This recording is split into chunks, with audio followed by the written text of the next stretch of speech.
So I'm Roger Barker. I'm the Vice President of the WPC, and when I was elected to that post, it was an enormous privilege, which my children then took the complete mick out of me by taking the film with Dick Cheney in and superimposing my head on Dick Cheney with the film The Vice.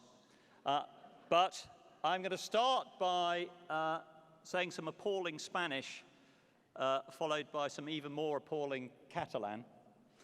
So do bear with me on this. There's a lot of you there. Bienvenidos a Barcelona. I'm sure that's not so good. And then benvingut a Barcelona.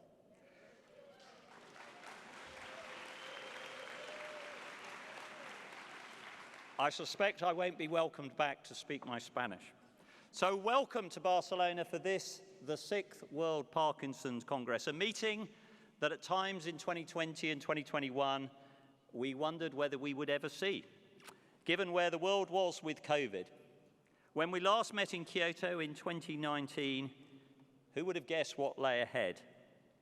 But with Eli at the helm and with all your support, we've come through to meet once again and to share our experiences and knowledge on Parkinson's.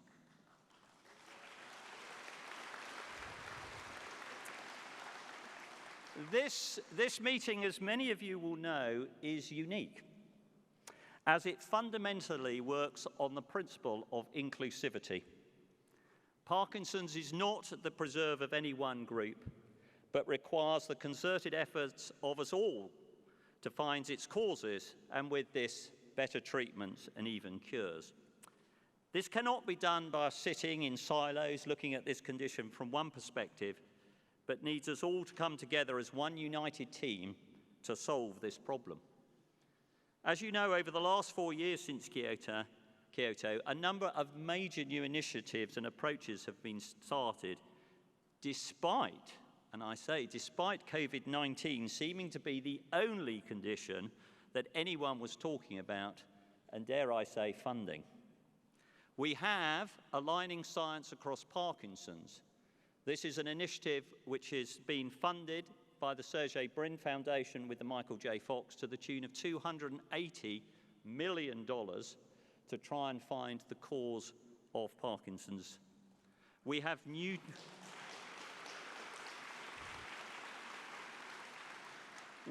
ideas on trials. We have patient-related outcomes.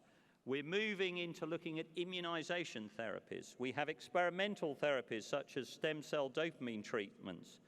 We've had a major leap forward in the genetic understanding of Parkinson's disease, including, I'm pleased to say, global efforts to look at all people with Parkinson's from all continents. There's been a revolution in techniques in the lab on how we study things.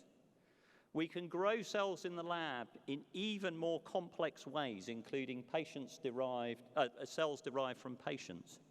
We can study the post-mortem brain in ways that you could never imagine. We're now able to look at every single cell and say what it's doing.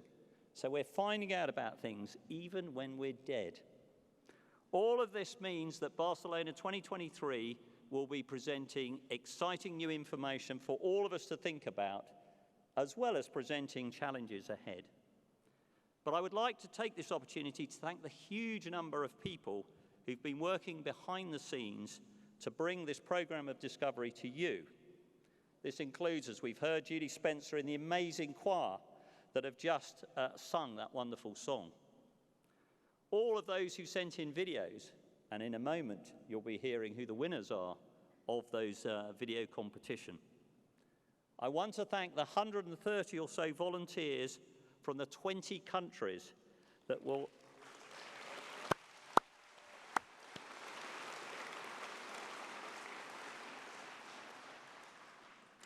help make this week run smoothly and make it fun for everyone. And in particular, I want to thank the 5 coordinators who took on the challenge of preparing the team for this exercise. Clap as much as you want. It's great exercise.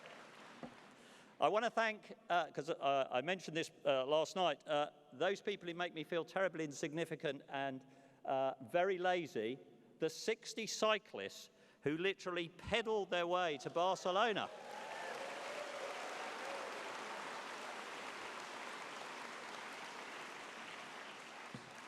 They came as far away as the UK, Italy, and it says here Spain, which isn't that far away, but it's still far enough.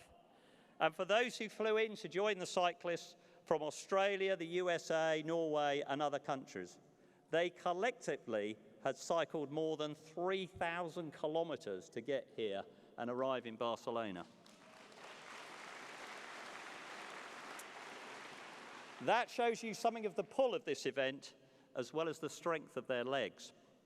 I want to thank the 28 people living with young onset Parkinson's who, after the last WPC meeting in Kyoto in 2019, held a Facebook fundraiser and made $80,000 to give back to others who are living with young onset Parkinson's to enable them to attend this conference.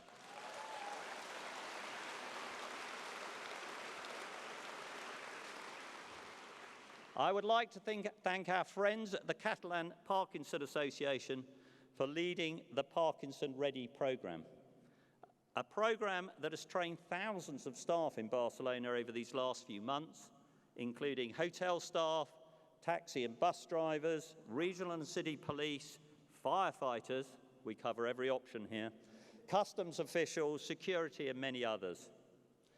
I would like to thank our sponsors, without whom this event could not take place.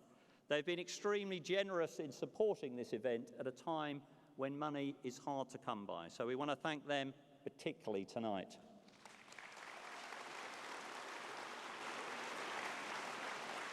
I would like to thank our friends at JPDL, the conference organisers, for making sure every last bit of planning has been done down to the finest detail.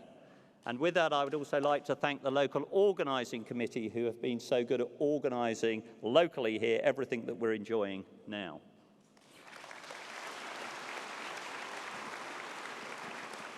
Finally, I'd like to thank Marie-Françoise Chesselet, who is the president of the WPC. She should be here speaking instead of me, but unfortunately she hasn't been able to make it to this event because of a family illness.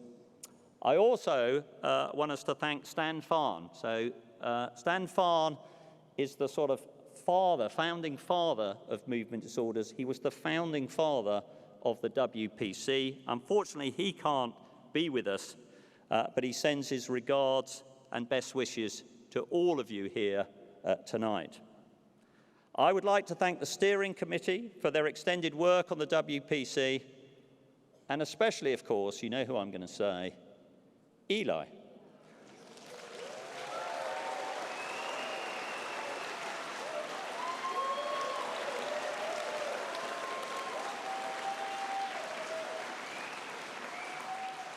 There's nothing Eli won't do. I'm sure she's actually made the entire food for the reception after this.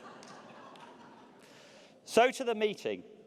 As I say, this unique meeting is one of education and discussion, as well as inspiration, because you, the patients and caregiver community, inspire us clinicians and scientists to get on and find better treatments and cures. You, the clinicians and scientists, inspire the community of those living with this condition through your dedication and ingenuity in finding the answer to Parkinson's. And you, the therapists, help us all to better understand all that we can do to better manage Parkinson's. So let's enjoy these next few days. Let's talk, explore, discuss, and encourage each other in finding the optimal way to tackle this condition once and for all.